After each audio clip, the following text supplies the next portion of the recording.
ओम शांति। आज 4 सितंबर 2020 है और हम सभी ने बाबा के साकार रूप से चले हुए मधुर महावाक्य अवश्य सुने होंगे। आज की मुरली का और अधिक स्पष्टीकरण देने के लिए हमारे साथ हैं आदरणीय आशा दीदी जी। ओम शांति दीदी। ओम शांति। बाबा ने कहा, मीठे बच्चे, जब तुम फूल बनेंगे तब ये भारत कांटों के जंगल से संपूर्ण फूलों का बगीचा बनेगा। बागवान जब आते हैं तो देखते हैं उनके बगीचे का क्या हाल हो गया। सारे के सारे जो फूलों के बगीचे वाले मेरे बच्चे थे वो सारे कांटे बन गए। तो बाबा कांटे से फूल बनाते हैं, ज्ञान और योग की खुशबू देते हैं। हमारी जो कांटे वाले संस्कार हैं दुख देने के, कांटा दुख देता है, दुख देने वाले संस्कार हैं, उनको समाप्त करते हैं। सुख देने वाले संस्कारों का सृजन करते हैं। फूल को देख के खुशी होती है तो बाबा कहते हैं फिर मैं आके तुम बच्चों को फूल बनाता हूँ। लेकिन एक फूल से तो बगीचा नहीं होता, अनेक फूल चाहिए, अनेक प्लांट्स चाहिए। तो मैं आकर के सारे बगीचे को बदलता हूँ। कैसे बदलता हूँ? तुमको फूल बनाता हूँ, फिर तुम औरों को भी बनाते हो, तो फूलों की बगीची तैयार हो जाती है। उसको फिर बाबा कहता है कि वो बन जाता है स्वर्ग। प्रश्न है, मंदिर लायक बनने के लिए किन बातों पर विशेष ध्यान देना है? मंदिर लायक बनना है तो चलन पर विशेष ध्यान दो। चलन बहुत मीठी और रॉयल होनी चाहिए। इतना मीठापन हो जो दूसरों को उसकी महसूसता आए। अनेकों को बाप का परिचय दो। अपना कल्याण करने के लिए अच्छी रीति पुरुषार्थ कर सर्विस पर लगे रहो। बाबा कहता है कि मंदिर में किनको रखा जाएगा? अच्छी चलन वालों को तो मंदिर में रखेंगे ना। बुरी चलन वालों का तो स्थान कहीं पर भी नहीं होता, कहीं पर भी नहीं होता। एक ही स्थान होता है, जेल। तो जो बुरी चलन चलते हैं वो जेल में जाते हैं। तो जेल में कोई पूजा करेगा? वो जो सबकी सालिग्रामों की करते हैं पाइप से, वो भी पूज तो रहे हैं ना उनको, पूजा तो फिर भी कर रहे हैं ना। मंदिर तो उनका ही है ना, मंदिर तो है ना। रघुनाथ जी के मंदिर में ये रखा है तो मंदिर तो कहलाता है ना। तो किसका होगा? अच्छी चलन वालों का होगा। बुरी चलन वालों की थोड़ी पूजा होती है, कभी नहीं होती। तो बाबा कहते हैं मैं तुमको आके जेल से छुड़ाता हूँ। पहले तुम्हारी जो बुरी चलन, बाबा कहता है वो कौन सी चलन बोलता है? दे अभिमान वश विकारी चलन। मैं पहले तुमको उससे मुक्त करता हूँ, उस जेल से छुड़ाता हूँ। फिर मैं तुमको मंदिर में बिठाता हूँ और मंदिर में बैठने से पूर्व तुमको साज श्रृंगार करता हूँ, तुमको शुद्ध करता हूँ, पवित्र बनाता हूँ, श्रेष्ठाचारी बनाता हूँ। तब तुम वहाँ मंदिर में बैठने लायक बनते हो। बाबा ने कहा, बाप कहते हैं ड्रामा अनुसार जब तुम फूल बन जाएंगे और जब समय आ जाएगा तो संपूर्ण बगीचा बन जाएगा। फिर बाबा ने कहा, कोई समय पुण्य आत्मा थे, अभी इस दुनिया में पुण्य आत्मा के सिर्फ चित्र हैं, राजधानी के हेड्स के चित्र हैं और उन्हों को ऐसा बनाने वाला निराकार है शिव। ये बाबा कहते हैं कि श्री लक्ष्मी, श्री नारायण, श्री राम, श्री सीता, ये जैसे गद्दियों के नाम। तो ऐसे महाराजा महारानी वो केवल चित्र के रूप में रह गए। वो चलन तो रही नहीं, प्रजा में भी चलन वो नहीं रही।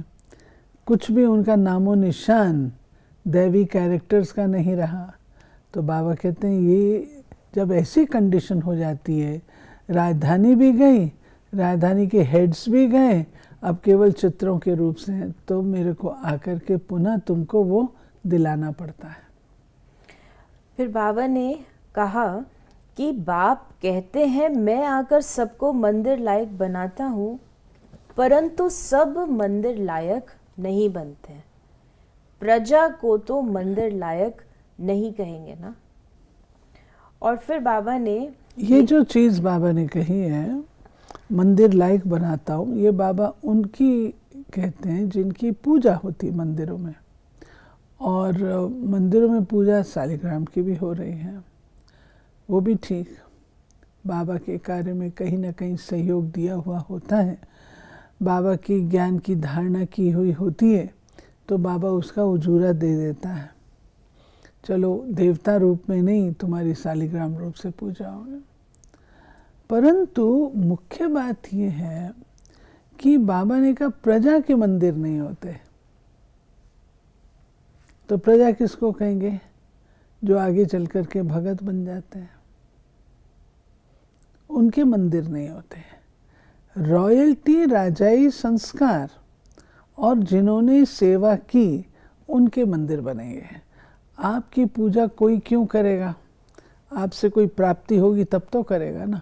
अगर आपसे कोई प्राप्ति ही नहीं है तो फिर पूजा क्यों करेगा? इसलिए बाबा ने कहा प्रजा के मंदिर नहीं है। फिर बाबा ने कहा चलन भी बहुत मीठी सुंदर होनी चाहिए, जो औरों को भी मीठेपन से समझा सके। बाप को याद नहीं करते होंगे तो तीर कैसे लगेगा? एक चीज़ जो कि इस ज्ञान मार्ग में बाबा की सबसे पहली विशेषता, और वो मधुरता। और बाबा जब हम लोग आजकल मुरली सुनते हैं तो पहले सार में भी आता मीठे बच्चे, जब बाबा याद प्यार देते हैं तो भी मीठे मीठे से खिलत है। ये जो चीज़ है, इतनी बाबा जो अपनी वाणी में उपयोग करते हैं, तो इसका ज़रूर कोई स्पेशल महत्व है। हम मिठास से सब कुछ कर सकते हैं, और अगर मिठास नहीं जीवन में तो हमारे करीब कोई नहीं आएगा। तो ये बहुत ध्यान देने वाली बात है, जिसको मैं अपने लिए समझती हूँ। We have to be very very sweet.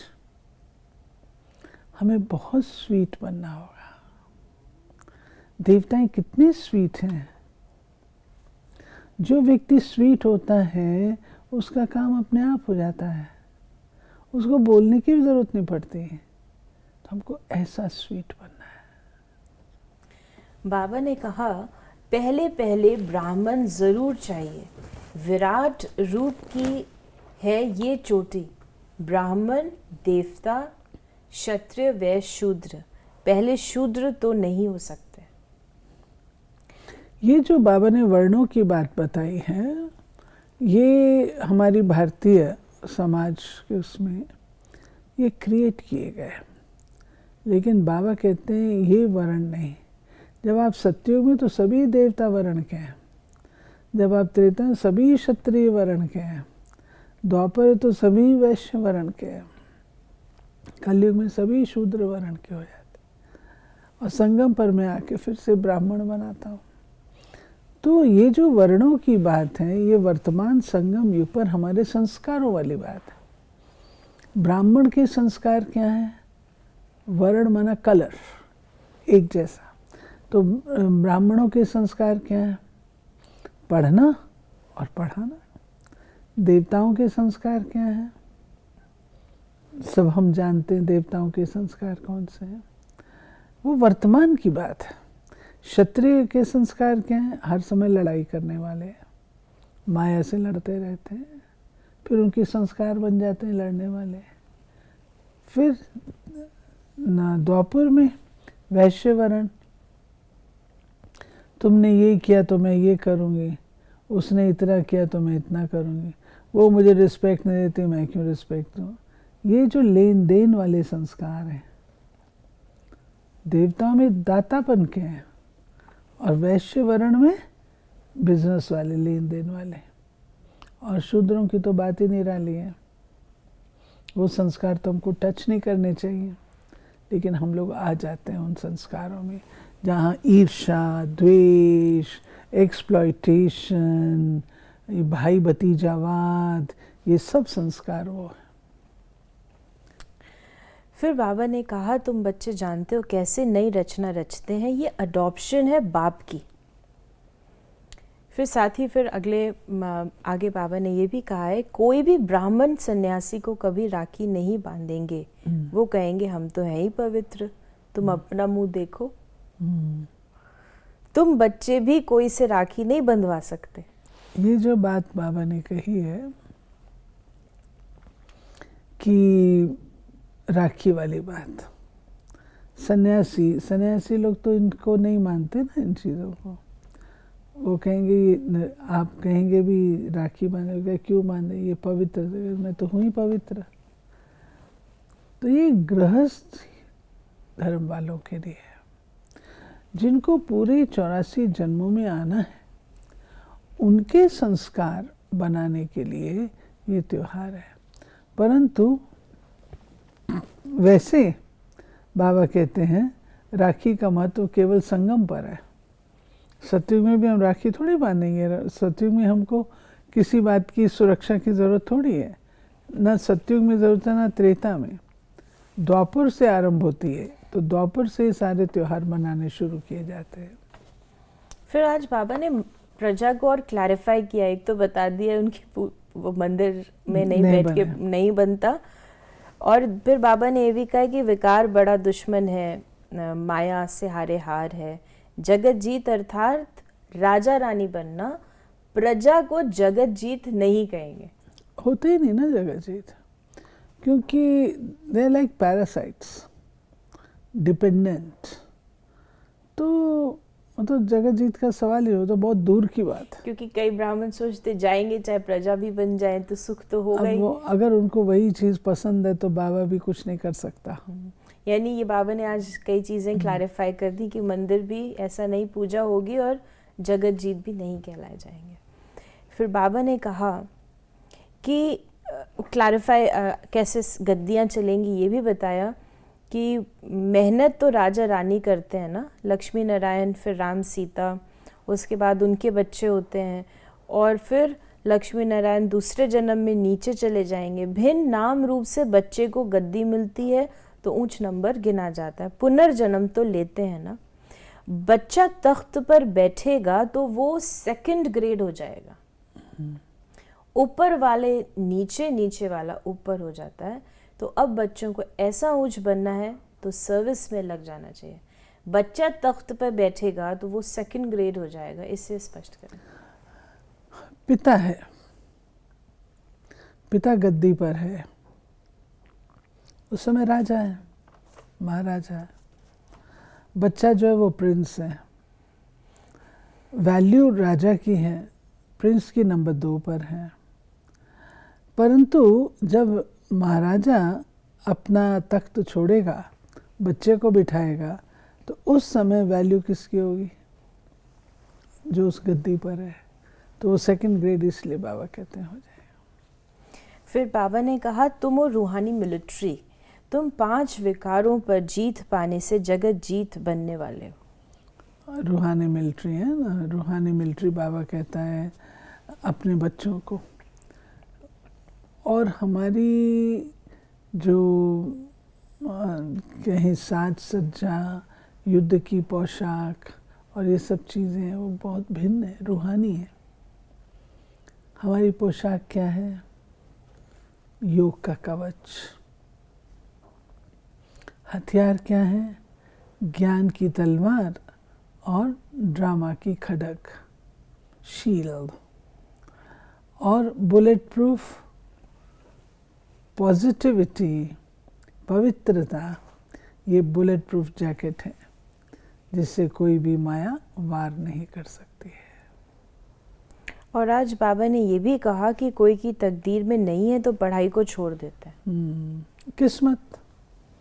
किस्मत उनकी, बाबा क्या करेगा। और ये भी बोला बाबा ने कि आत्मा बिल्कुल ही गर्म तवा है, तमो प्रधान पतित है। गरम तवा बाबा कहते हैं जैसे कोई तवा बहुत गर्म हो, आप उसके ऊपर पानी छिड़कें तो क्या होगा? 1 सेकंड में उड़ जाएगा। ऐसे आत्मा के संस्कार ऐसे दूषित होते हैं, जो उसको कितना ज्ञान सुना ना, अंदर जाता ही नहीं है, उड़ जाता है। उसको बाबा कहता है तत्ता तवा। और आज की मुरली में बाबा ने जो हमें वरदान दिया है, स्वमान द्वारा अभिमान को समाप्त करने वाले सदा निर्माण भव। जो बच्चे स्वमान में रहते हैं उन्हें कभी भी अभिमान नहीं आ सकता, वे सदा निर्माण होते हैं। जितना बड़ा स्वमान उतनी ही हांजी में निर्माण। छोटे बड़े, ज्ञानी अज्ञानी, माया जीत या मायावश, गुणवान हो या कोई एक दो अवगुणवान भी हो, अर्थात गुणवान बनने का पुरुषार्थी हो, लेकिन स्वमान वाले सभी को मान देने वाले दाता होते हैं, अर्थात स्वयं संपन्न होने के कारण सदा रहमदिल होते हैं। इसमें दो चीज़ें जो हमारी धारणा के लिए ज़रूरी है, वो है दाता और रहम। हम ये दातापन कभी भूलना नहीं है। जैसे शिव बाबा कैसी भी आत्मा हो, कैसी भी आत्मा हो, तो भी दाता है। लॉफुल है पूरा, फिर भी दाता है। कैसे? कम से कम रहम तो देता है, कम से कम शुभ भावना तो रखता है। ऐसे बाबा कहते बच्चे, आपको भी दाता बन करके रहना है और रहम का भाव रखना है। ये हमसे छूटना नहीं चाहिए। आज का स्लोगन है, स्नेह ही सहज याद का साधन है, इसलिए सदा स्नेही रहना और स्नेही बनना। जितना प्यारे बाबा को याद करेंगे, पावन बनेंगे, उतने ही हम अच्छे बनेंगे। इसलिए स्नेह याद का साधन है। बाबा से स्नेह होगा तो उतना ही बाबा की याद आएगी। अगर स्नेह नहीं होगा, ड्यूटी होगी, ज़बरदस्ती होगी, तो फिर थोड़ी याद आएगा। ये तो दिल की बात है। तो ये थे बाबा के आज के मधुर महावाक्यों का और अधिक स्पष्टीकरण। यदि आपके मन में भी कोई सवाल है तो आप वो सवाल हम तक पहुंचा सकते हैं, व्हाट्सएप कर सकते हैं 8826599309 पर, और हम आपके प्रश्नों का उत्तर देने का प्रयास अवश्य करेंगे प्रश्नोत्तरी कार्यक्रम में। ओम शांति।